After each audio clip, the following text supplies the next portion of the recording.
Yeah, he joined. Hello. Yunus. Hello. Yeah, Professor Yes. Yunus. Good morning from NIT Rourkela. Welcome to our Foundation Day lecture. Are you able to hear us? Yes, I can hear you. Can you hear me? Yeah, we are able to hear you too. Thank you. That's Thank great. you. Yeah, I'll just pass on the baton to Dean Alumni, Professor KK Okay. Katu. Sure. Hello, Professor. Hello. Hello. How are you? Yeah. We can start. Okay. Honorable Director, Professor Animius Biswas sir, our Registrar Professor P.K. Das, my esteemed colleagues, dear students, and alumni friends attending this function in both offline and online from different parts of this world. A very good morning to all of you. This is a momentous occasion for all of us because not only we are celebrating the 75th Independence Day of our great nation, but also today is the 60th Foundation Day, the Diamond Jubilee of this great temple of learning, the National Institute of Technology, Rourkela. On behalf of the alumni industry and international cell of our institute, I, Professor Kishanjit Kumar Khotoa, take this opportunity to welcome all of you from the core of my heart to our Diamond Jubilee or Foundation Day program. NIT Rourkela, as we all know, was established as a regional engineering college REC Rourkela on 15th August 1961. Its foundation stone was laid by none other than the first Prime Minister of India, Pandit Jawaharlal Nehru. Since then, 60 glorious years of learning, educating, and nation building have passed. And today, on the 60th Foundation Day program, the entire institute is delighted in extending heartfelt welcome to a great person of enormous eminence, Nobel Laureate, Honorable Professor Muhammad Yunus, Bangladesh, to grace this occasion through online mode. Professor Yunus is well known throughout the globe for his contribution to the entire mankind, and he indeed needs no introduction. Still, as it customary, I am reading out the short CV of Professor Muhammad Yunus.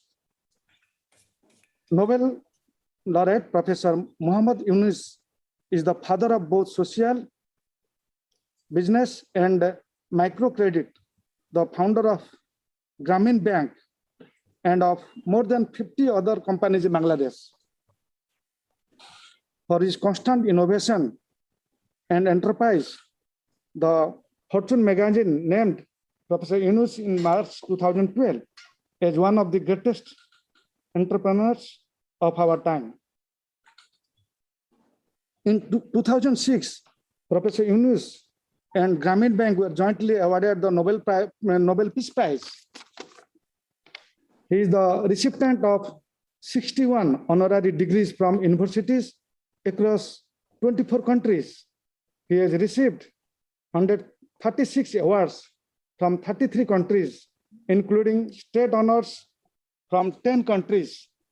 He is one of only 7 individuals who have received the Nobel Peace Prize, the United States Presidential Medal of Freedom, and the United States Congressional Gold Medal.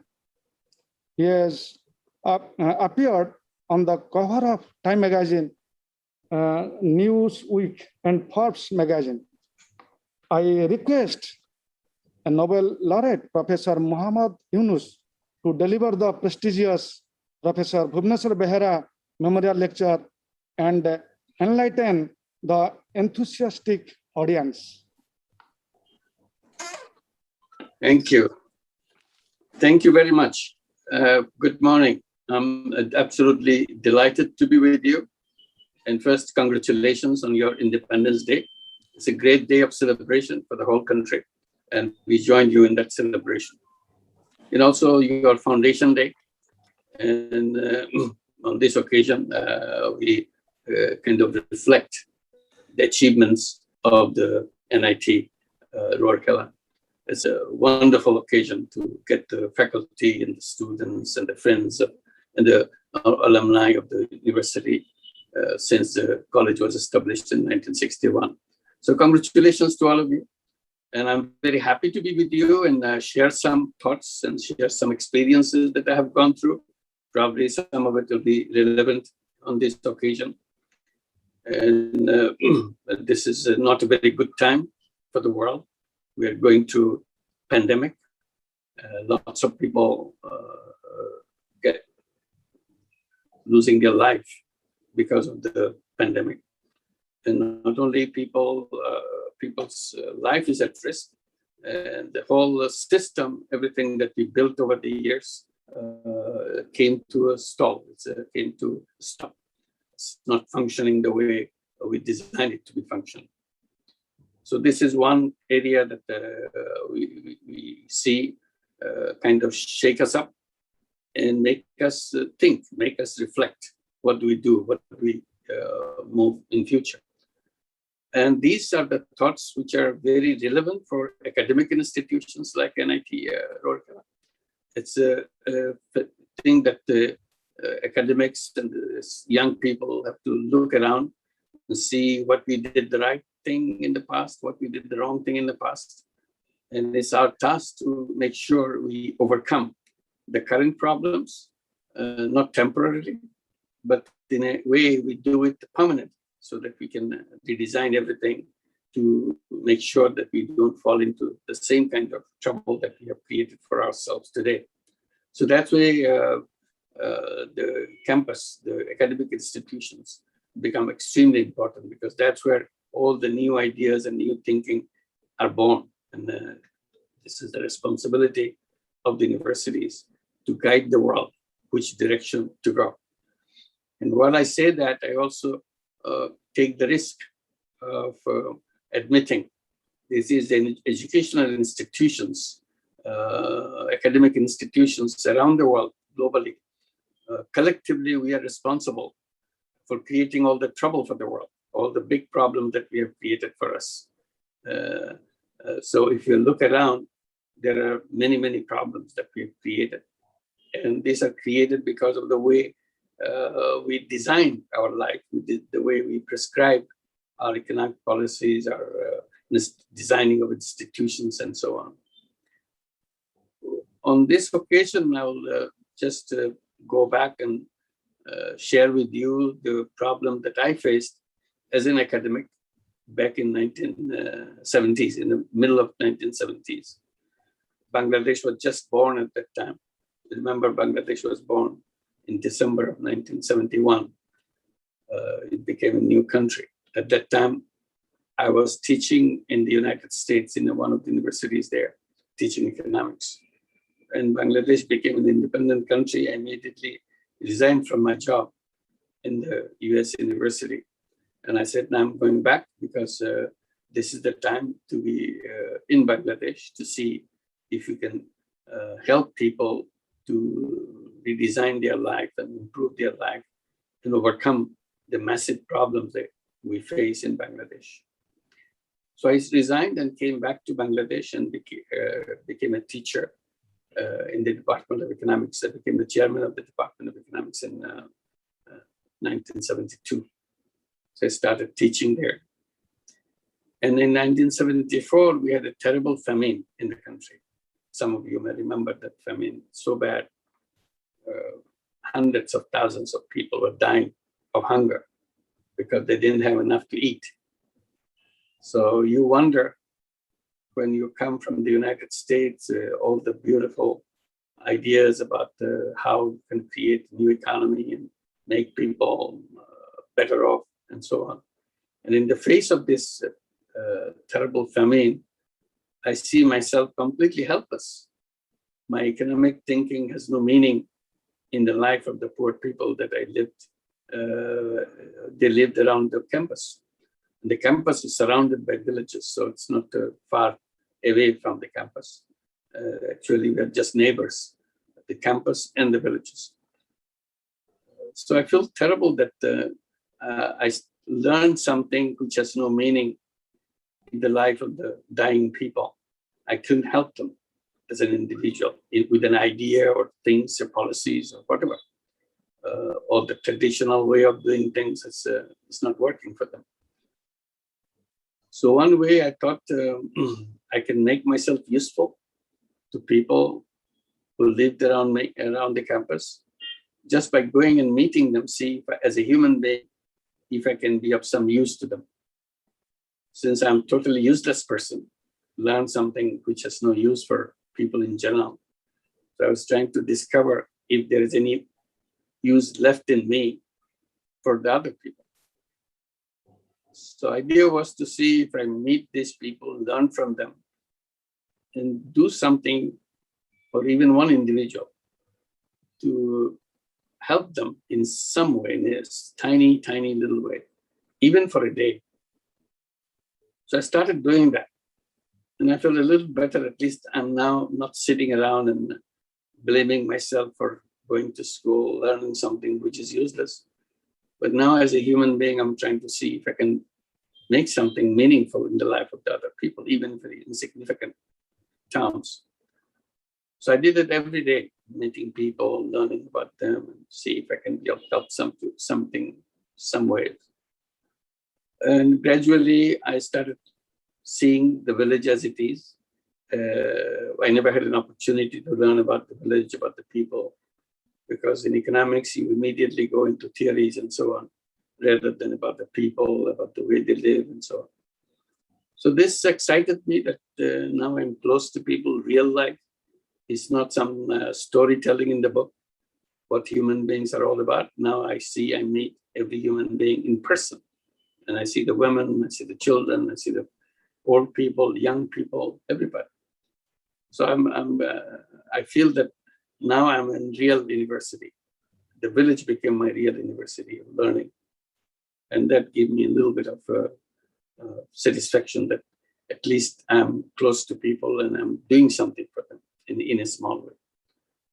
And along the way, I saw how loan sharks are making them miserable.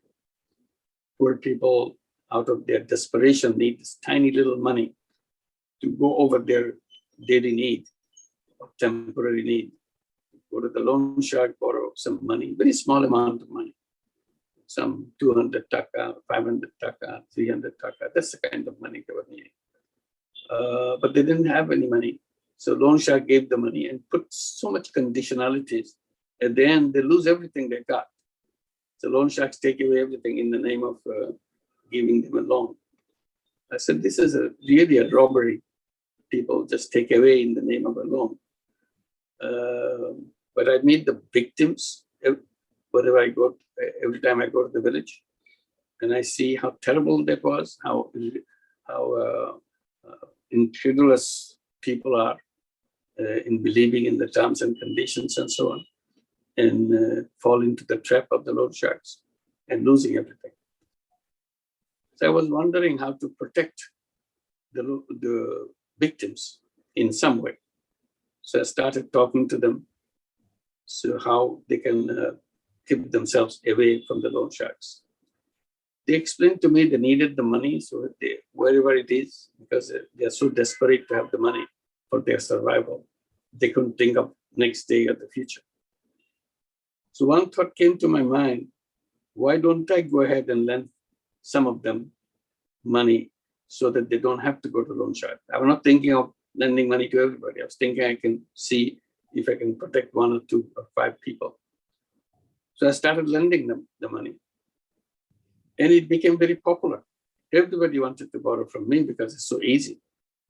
I'm not charging them interest. All I'm asking, give me the money back at that time. Later on, we introduced interest. But at this time, since I'm giving my personal money, I said, all you have to do is to return the money from me. And they were doing that very, very seriously. So I was very excited, and it became very popular. And then I started raising question about the banking system. I said, the entire banking system is designed the wrong way. It's supposed to lend money to people, but it does it in such a funny way. It lends money to people who already have lots of money. And it doesn't lend money to people who don't have money.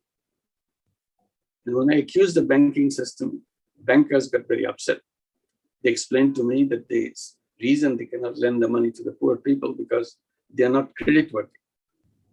And I was trying to understand what do they mean by not being creditworthy. Then I started telling them that's a very irrelevant issue that you're calling people not being creditworthy. People should be telling you that you're not people worthy. It's your fault. You designed the system in a way they cannot function with that.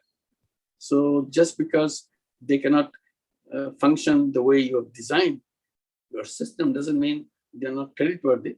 Simply, you're not people worthy. Design yourself in a way so that you become people worthy, and then you see everything is working well. And we have designed something people worthy. That's why it works. They said, "How did you design it?" I said, "It's very simple." When I started doing that, and when I was thinking of expanding it, I thought of creating a bank just for the village. At that time, I was not thinking about anything bigger than village. So I called it the village bank, Grameen Bank. So I would work in the village. And I designed it, and then it became very popular, expanded, became bigger and bigger. And gradually it started becoming a nationwide bank. I said, for me, it was very simple to design this bank. Every time I need a policy, I need a rule, I just look at the conventional banks, how they do it. Once I learn how they do it, I just do the opposite. Because their system is not working and doing the wrong thing. So if you do the opposite, I'll be doing the right thing. So it is very simple logic. If you're in the wrong way, turn it around, turn back, then you start the right way. They go to the rich, and our principle is very easy. We go to the poor. So it was the reverse of what the conventional banks do. And they go to the city, because banks are always located in the city, in the big business center, and so on. We reversed it. We go to the village. Everything we do, always in the village. And we start with the remote village, not the prosperous village next to the city. We always go to the remote village where nobody goes. So that's where our starting point is. So that's again a reverse than the conventional bank. Another thing we did, they go to, they ask the people to come to their offices, their places of work, so that they can serve the people, whoever is qualified to work with them. So we reversed that. We completely redesigned it by saying people should not go to the bank, bank should go to the people. So we designed a system where we go to the people to serve them at their place. They don't have to come to our office. So the entire Grameen Bank that we have designed, even today, after 45 years or so, still nobody has to come to our office because we go at their doorstep. So it's a doorstep bank. It's our responsibility to go to the people, work with them, and so on. So again, it's a reversal of what the banks do. So banks are doing it the wrong way by being in the wrong place. So we redesigned it, bring it to the people's door so that they feel comfortable doing business with us. If you ask a poor person to come to a city to take a loan from a big bank, he or she will be terrified because there's no idea what to do with an office. Even the office guard probably will stop the person to enter the premises of the bank. So now he doesn't feel, or she doesn't feel threatened because we are at her place. So she's the boss. We are not the one that coming from outside. We are outsiders. So they are the one who treating us, welcoming us. So she is very comfortable, and I'm the one, the stranger coming to the bank. So we reverse that. And conventional banks go to men. We reverse that. We go to women. Even after 45 years, it's still Grameen Bank, which has now over 9 million borrowers. One bank with 9 million borrowers. 97% of our borrowers are women.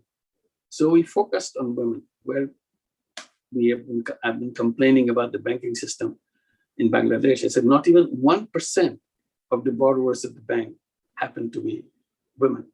So we are absolutely designed the wrong way. The women needed it the most, but you denied them.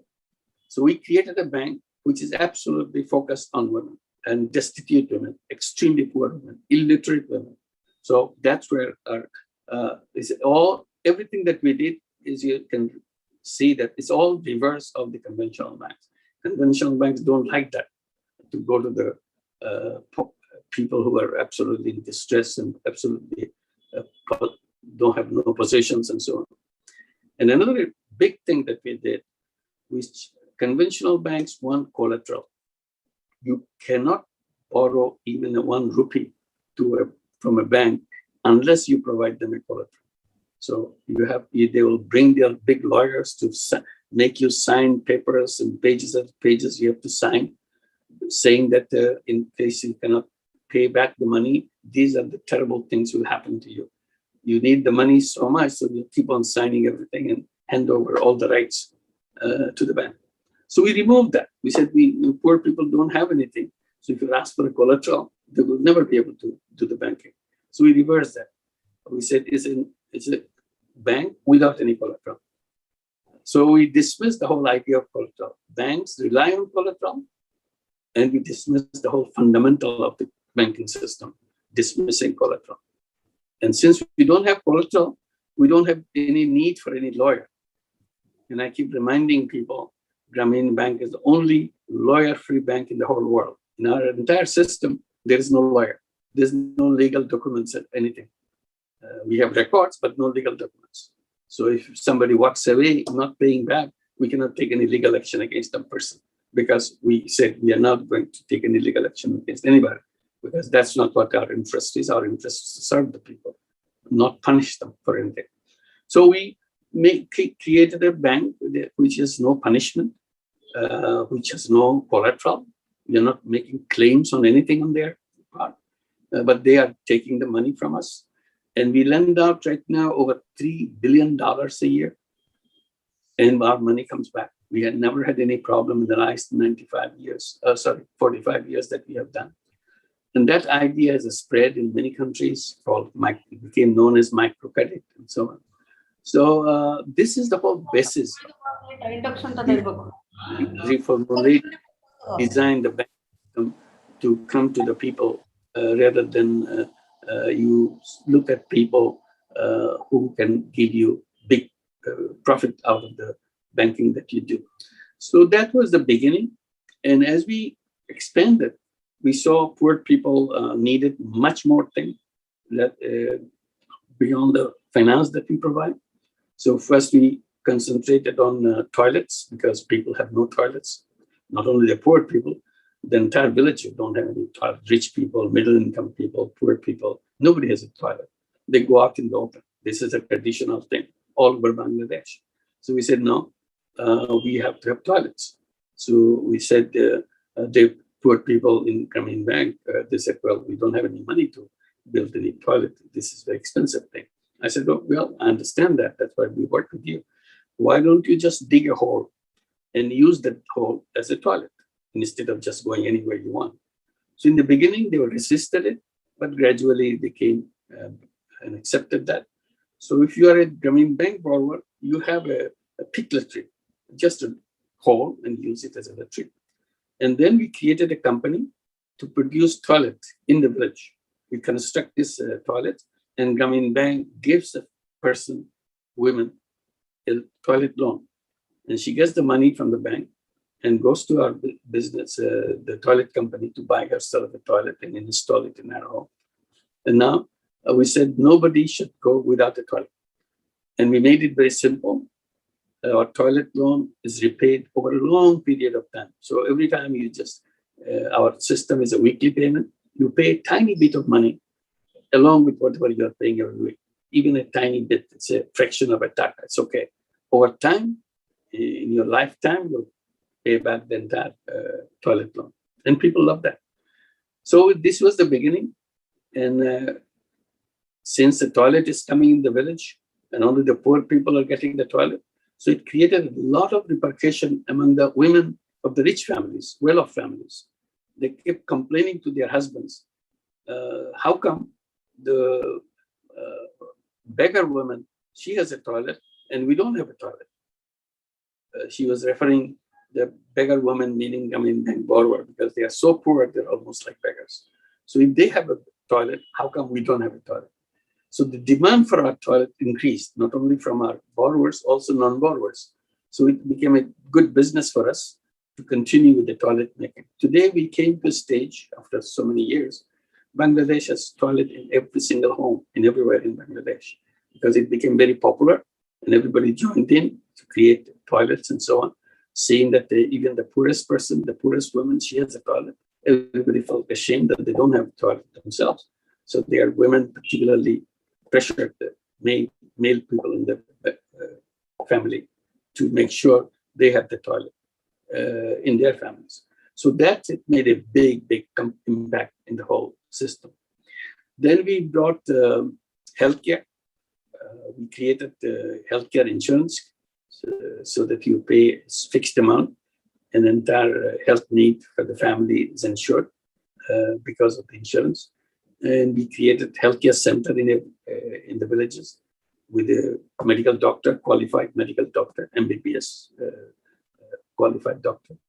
And we have nurses, we have health workers, and we made sure that all the needs of the people in the village, particularly people who have the insurance, take care of their healthcare through this healthcare center. And we wanted to make sure this healthcare center, cost of the healthcare center is covered by all the payments everybody will be making, so that it's self-reliant. It doesn't have to be something that dependent on others. Then we saw the problem of lighting, because there's no electricity in the village at that time. Now they have electricity, but at that time there's no electricity. So when the sun goes down, everything gets dark. So we said, my God, we cannot bring electricity in the villages. What do we do? Those are the days when just solar energy is being talked about at that time, but it's a government program limited to some government project and so on. I said, why don't we bring the solar energy for everybody in a business way? So we created a company called Grameen Energy or Grameen Shakti. Grameen Shakti introduced solar energy at the household level. So we told them, look, whatever money you pay for your kerosene lamp, in buying kerosene, you give it to us every month. And in exchange, we give you solar energy. If you don't like it, you can stop it. And we don't charge you anymore. We take back our solar panel and battery, whatever we give you. Then you go back to your kerosene. We have no problem. But if you like it, every month, you pay exactly the same amount that you spend on kerosene. People love that. There's nothing to lose, because all we are doing, giving them the kerosene money. And if you don't like, you can return it and go back to the kerosene, and they will not charge it for that. So they liked it and became very popular. So we saw hundreds of thousands and millions of people started taking solar energy for them and expanded it. So they solar energy in Bangladesh in every household level in the villages became very common. Now also grid energy is also coming. So it's a question of now solar versus grid energy today, not the absence of electricity, but the overlap of the electricity of two origins and so on. Considering the global warming and also going for the renewable energy, we see that Bangladesh has a good base of renewable energy at the household level and so on. And we created all this in a way, it covers the cost of the operation. And I started calling them social business. It's not a business to make money, it's a business to solve problems. So that became a controversy in the economic circles. Can you call it a business? It doesn't look like a business, because business has to be profit, maximization of profit. Not only you're not maximizing profit, you're not taking any profit. It's a zero profit, 0% of profit. I said, yes, it's my decision. It's my personal decision. I'm not opposed to any law. There is no law in Bangladesh. We say if you make profit, you have to keep it to yourself. I said, no, there is no such law. I'm not violating any law that they can take me to jail because I'm not charging any profit for myself. So I said, I do it because I enjoy it, because I can make it happen, because I can make it cheaper and friendlier. So I call it social business. It's a business to solve problems rather than make money. That's the kind of thing that we wanted to do for that. So this is the direction we went. And that idea of social business became very popular. We use the social business in healthcare. We have now hospitals. We have now series of healthcare centers, eye care centers, eye care hospitals, and digital healthcare system, all as social business. And we have expanded the social business idea on nutrition. We have joint ventures with international companies like Danone to produce yogurt with all the micronutrients which are missing in the children. Because in Bangladesh, lots of children are malnourished, particularly in the villages. So we wanted to bring nutritious yogurt and make it very cheap, not to make profit, but to make sure we cover the cost. So that became popular. And we are very happy that a French company, Danone, took the idea of social business. It wanted to create a social business with us, and we did that. And many other companies have jointly created social business with us in Bangladesh. So the idea of social business is something which we see is the future of the world that we have to do. When I talked about the pandemic thing, pandemic has waken us up with all the wrong things that we have done. Today, economic machine is a stop. It doesn't function anymore. I said, this is a good time to redesign our economic machine. Our economic machine is designed the wrong way. That's what I was giving examples, telling my story. One, whole banking system is designed the wrong way. That's a result of created the poverty. If you extend your financial services to the poor people, not a single person will remain poor. So poverty is not created by the poor people. Poverty is created by the system that we built. So if you want to address poverty, you have to redesign the system. System is designed the wrong way. That's why I was blaming the academic institutions. I say academic institutions are behind designing and redesigning of the institutions and the policies and the theories. What they have done today is created a massive problem. And those theories, those ideas need to be changed right now. I concentrate on three major issues that is destroying the whole world and is created by our own wrong thinking. First of all, global warming. I don't have to elaborate, you're familiar with that. And we don't have much time left on this planet because of the global warming. Scientists are telling us that we'll be reaching 1.5 degrees Celsius temperature within 20 years, by 2040. If you go beyond 1.5 degrees Celsius, we are at risk of survival. So we are coming very close to that level. So we are in a suicidal path because of the global warming. But we don't do anything. We just talk about it. I said this urgency of it's completely missing. We need to do it in a massive way. I said we created a system where we don't recognize that our house is burning and it will burn itself out very soon. Human being will become, right now, is the most endangered species on this planet. It doesn't have much time left. But we are doing as if we celebrate our things. And in the burning house, inside the house, we have big party going on about the economic growth, about the technology, prosperity, and all kinds of things. Without recognizing the house inside where we are celebrating itself is burning away. We don't have much time left for us. So I keep reminding that we don't have much time. This is the time to redesign everything so that our house is not burning anymore. We have a safe house and we do the things which is helpful for people to stay safe and create the world in a way it will lead us to more comfort and ease for all of us and keep our next generations alive and prosper in their own way. So this is one, global warming. Another one, extreme wealth concentration. This is a dangerous thing. Wealth is getting concentrated in fewer and fewer hands. 99% of the wealth of the entire world belongs to only 1% of the people. 1% owning 99%. That is what the economy that we have built. It's not only global truth, it's also true within the nations. You talk about India, Bangladesh, or any other country, USA, or Europe, or any country. You see the same trend, that all the wealth is in the hands of few people, and the rest of the people have nothing. So I said it's a very funny situation that we created. People are at the end of at the bottom of the income level, at the bottom of the income scale. So 99% of the people at the bottom of the income scale. And wealth is only 1% of the wealth is there. The 99% of the wealth is way above in the income scale. that wealth is held by only 1% of the population. They are in the outer space. So the wealth is in the outer space and people on this planet on the ground. So there's a big distance between the wealth and the people. I said, this is the wrong system which takes away wealth continuously. It's not happening after 1 year or so. It's every second it's happening. Wealth is rushing away from people going to the top. I said, this is a strange machine we built. The machine which sucks up all the wealth and takes it to the top and the super height. It doesn't come back again. So the wealth is rushing away from people continuously. So I said, the real system that we have to build, which will bring wealth and people together.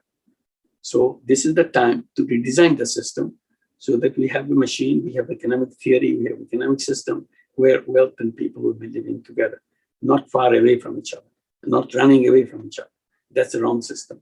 So I said, this alone will destroy the whole world. People will not take it for long. They will rebel, and the anger will destroy our life, destroy our societies and everything, if you continue follow that path. And the third one is a massive unemployment that is coming because of the artificial intelligence. You are in engineering university, you must be talking about artificial intelligence, and students must be taking a lot of pride that they can design artificial intelligence. I said, ultimate thing about artificial intelligence, that the way it's moving now, all the activities of human being will be taken over by artificial intelligence. That's the direction it's moving. I said, this is a wrong direction. If you go in the direction, in the next 40, 50 years, human being will not be needed for anything. They will become the garbage on this planet. They have no use left because the machine has taken over. I said, that is not the purpose of the technology. I keep reminding, technology can be a curse and technology can be a blessing. It's our choice to make sure which direction it goes. Is it going in the curse direction or is going in the blessing direction? If artificial technology is being used for healthcare, for helping people to get a good health, helping people to have education, and many other things, then it is a blessing side. But artificial intelligence, which takes away activity of the human being, that's a curse side. So we have to draw a big line, red line, that the artificial intelligence doesn't cross the border. So today, the way it is going, massive unemployment will be created. And I'm saying that this unemployment can be avoided by turning everybody into entrepreneur. And I keep on insisting, all human beings are born as entrepreneurs. Our economic theory is wrong. They told every young person that job is the ultimate of human being. Job is the destiny of human being. All our educational institutions working very hard to make job-ready young people. I said, that's a terrible thing. We shouldn't be creating job-ready young people. We should be creating life-ready young people so that they can become their own boss. They can try to bring their own creative energy in solving the problem of the world. That's what the young people are for. They have a tremendous amount of creative power, but that creative power is surrendered. It wasted away the moment you take the job. Job doesn't need your creative power. They need the creative power to serve them, not your purpose. So that's a slavery. Job is a new name of slavery, that's all. I said, we have come a long way to go back to slavery. So we have to redesign the system where we can tell our young people, you are born as an entrepreneur, so our education system will empower you, and our finance system will make it sure that whenever you're ready for starting your own enterprises, own activities, own creative activities, and finance will be available to you. So this is the direction that we have to go. Ultimately, I said, if we follow all this old thinking, we'll go to the old path. And old paths are suicidal path, the way right now, because of the global warming, because of the wealth concentration, because of the massive unemployment. I said, we have to now decide which way we have to go. If you have to go to a new direction, we have to create new roads. Old roads will take us to the old destination. If you want to go to the new destination, you have to build new roads. And that is the responsibility of the universities, to build new roads, not orient the young people to follow the old roads again and again. That's the suicidal path. We should be aware that we abandon the suicidal path. We create a new path. And I give the destination, clear destination. I said we have to create a world of 3 zeros. And I defined these 3 zeros by saying it will be zero zero net carbon emission. That's number one. We have to create a world where there is no carbon emission. So it will be, the global warming will be gone, and it will be done very fast. And the number two, zero wealth concentration, to end poverty. Poverty will never disappear until we solve the problem of wealth concentration. Wealth is continuously running away from people. That's the system we built. So we have to make sure that wealth is retained by the people and accumulated by the people. Then the poverty can go. Otherwise, poverty cannot disappear. So this is number two. And the zero unemployment. Zero unemployment by unleashing the power of entrepreneurship in every single human being. So that's the direction. We have to discover ourselves as entrepreneurs. So these are the 3 zeros that we have to follow. So time has come to follow that 3-0 path. And I'll stop here. Thank you very much. And you wanted to open the floor for if you want. Yeah, thank you very much, Professor Yunus. It was indeed enlightening to hear the things what Grameen Bank has been doing. The thing that stands out to us is that it being people worthy and especially woman worthy, and moreover going and achieving it via going the reverse way. So this is not the general textbook knowledge that we get in our universities. So and one thing which also stands out is that the bank reaching our homes. I think this was done 45 years back, and now we are amidst a pandemic. So now people reach homes to do the job done. So this was a visionary idea which was implemented by the Grameen Bank founders, including you. So we would like to congratulate you from NIT Rourkela side. Sir, we are very indebted to have you here. And also the 3 zeros that you mentioned, the zero unemployment, all these things, and how to use the artificial intelligence and how it would create havoc if it is not used properly. So if I summarize all these things, I think it will be again a big lecture. So instead of by just keeping it small, we open it now for Q&A. I request our Associate Dean, Professor Ray, and Dean, Professor Khatua, to do the needful. So we are opening up the Q&A. Professor Yunus, thank you very much. Thank you. Thanks a lot.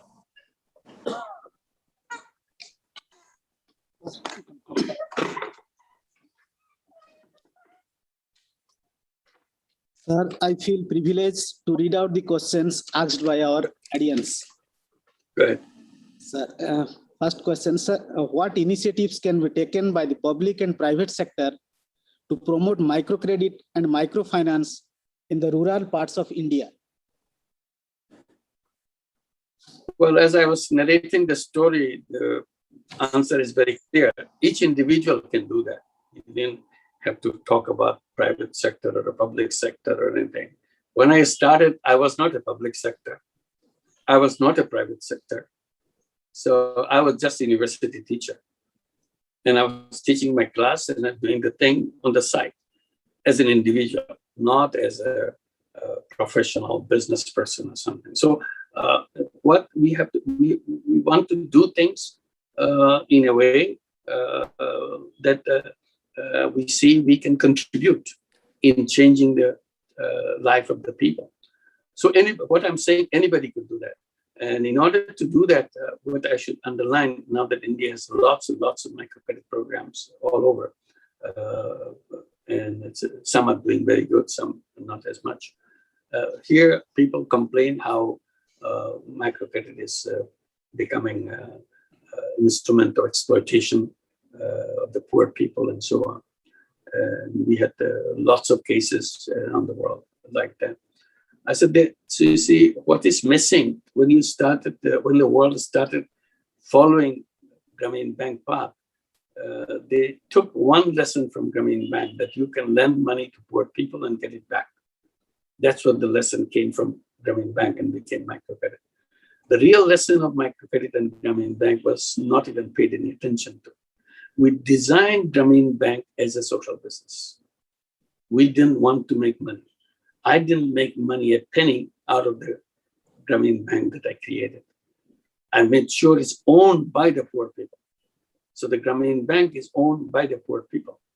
So all the borrowers are the owners of the bank. So whatever profit bank makes, it goes back to the borrower. So it's not somebody outsider. So when it came out, people thought, you can lend money to poor people and make lots of money for yourself. And they started doing that. Many of the microcredit programs started making money for their owners, for the shareholders. And many went in creating IPO in the stock market, so that they're telling people you can make lots of money by lending money to poor people. I said, that's a wrong message. You take the microcredit in the loan shark direction. We are opposing the loan shark. And you create our instrument as an instrument for the loan shark now. I said, that's the wrong path.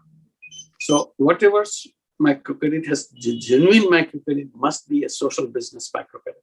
That's very important.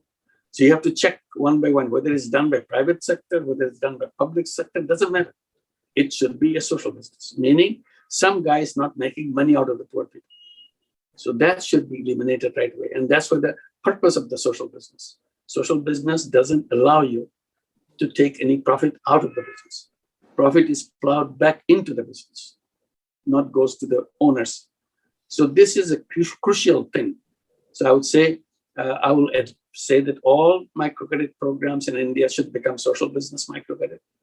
It solves all the problem. And not only that, I would say all banks or most of the banks can become social business banks. So if you want to help the people, because as long as it will be a profit-making bank, you'll always ignore people at the bottom, because you want to make money. You know, money is in the hands of the rich, and you want to make them more rich by giving you more money. That's where the concentration of wealth comes from. Banks are the instruments of the concentration of wealth. They are the vehicle.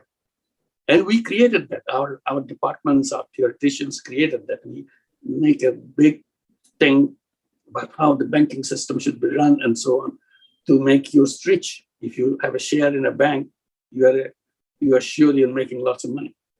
So all I'm saying, I'm not saying that all banks should become social business right away. I said some banks can say that we want to become social business bank. We are not interested in making money. We can make money somewhere else, but since it is the instrument of wealth concentration, because this brings all the money of the society together and pour it down to the rich people so that they can jump up quickly. And that's the wrong path. So we have to have a system where the money comes to the bottom people, not money going to the rich people. And that's how all the money goes to the 1% of the people. Wealth, all the wealth goes to the 1% of the people. Who does it? Because you are serving the bank, serving the rich people. The richer you are, more attractive you are for the bank. And that's what they do, pour in all the money. And collect from you, collect from everybody else in deposits. But they collect the deposits from you, but they don't give the loan to you. They collect the money from you and give it to the rich guy. And that is the system, what is called banking. I said this is wrong banking. We have to fix that banking system. So this is very important thing that we have to remember, what kind of banking system we need to design to address the problem of wealth concentration. And the second thing about wealth concentration is about employment. How do the rich people get all the wealth to themselves? Because we universities are producing mercenaries for them. We produce mercenaries to work for them. They go, our young people are going out of the colleges and universities and take a job with these rich people. What does a job mean with the rich people? Job means I work very hard to make my boss, make my owner to make more money. See, I dedicate my life so that he can make more money. The more money I bring for him, more raise I get. So I get a little bit out of it. I'm very happy. I wag my tail that I'm happy with you. You give me. So that's the wrong system. So we are now blaming the rich people to becoming richer. Who is responsible to make him richer? I'm responsible. You are responsible because we work for him. So we bring the money for him. We bring the wealth to him. So that's why it's important that young people know the options, that I can become an entrepreneur myself. I don't have to go and serve somebody else. If the financial system is right, I may not have a penny in my hand, but I know if I have an idea, some financing institution will provide me the finance so that I can create it. And that's a thing that we need to do. So this is, if, for example, in a theoretical case, if all our young people become entrepreneurs by themselves, will there be continuation of wealth concentration? No. No way. Each people cannot get rich without the help of the people who work for them. If you're not working for them, we are entrepreneurs by ourselves, there is no wealth concentration. So, and people say, can everybody become entrepreneur? Because economics says that only very talented people are the entrepreneurs. I said, that's a story they have been telling us to hide the fact that everybody is entrepreneur. That everybody is equipped to become entrepreneur. If you don't believe it, I said, why don't you look at the microcredit programs? Like in Bangladesh, in Grameen Bank, we give loans to 9 million borrowers. These are mostly illiterate village women. Illiterate village women take a loan of 1,000 rupees, 2,000 rupees, 5,000 rupees, and turn themselves into entrepreneurs. And every case is a case of entrepreneurship. They don't take the money to get a job. So if 9 million illiterate women can become entrepreneurs, nobody in the world can convince me that all human beings are not entrepreneurs. I said, you give me any human being, I'll show how entrepreneur he is or she is. And we took the chance. We go to the remotest place. We go to the most illiterate person, poorest person, and woman. She's the woman. And which is the most difficult part of the story. So we gave her the money to become an entrepreneur. And she not only took the money once, paid it back, took it again, moved up. And that's the part that anybody can be an entrepreneur. And that's built into this human being itself. Thank you. Thank you, sir. The next question. Sir, you meet world leaders and billionaires regularly. Sir, do you think this problem of poverty could be solved by economics and thinkers like you and the world leaders and billionaires together?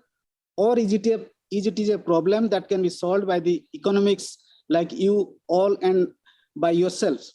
Can the banking norms not be adjusted to eradicate poverty? What are the limitations? Yeah, well, that's what I was trying to tell in my story. I would say the number one priority I'll give where the poverty will start changing, how the poverty will be changing. And I gave the statement that I made during my presentation. I said, poverty is not created by the poor people. Number one thing, poverty is not created by the poor people. Poverty is created by the system that we have built. So we have to change the system. So don't look at the poor people. She's a response, she's illiterate, that's why it's a poverty. She doesn't have any initiative, that's why she's poor. It's not like that. It's a system which made them the way they are.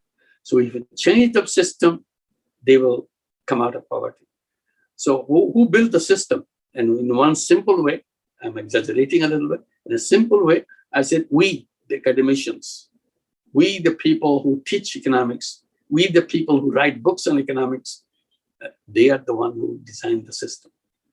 So it starts with the academic system to challenge those things. No, this is not right. This is the right way. So the designing starts at the place where it is taught. So I will come back to that. This is the most important part. It's not about government. It's not about businesses and so on. If you keep on producing young people, believing that we can solve the problem of poverty, number one, this, number two, this is the designing of it. We create institutions like this, and gradually things will start changing. Sir, thank you very much. Because of limitation of your time, we are at Q&A here. So now I request for the felicitation to take place. I request Professor K.K. Khatwar to do the needful. Thank you very much. I now request our director, sir, Professor Yunus, to kindly hand over the memento to the Nobel Laureate Professor Muhammad Yunus as token of appreciation and respect. Look at that. Thank you very much.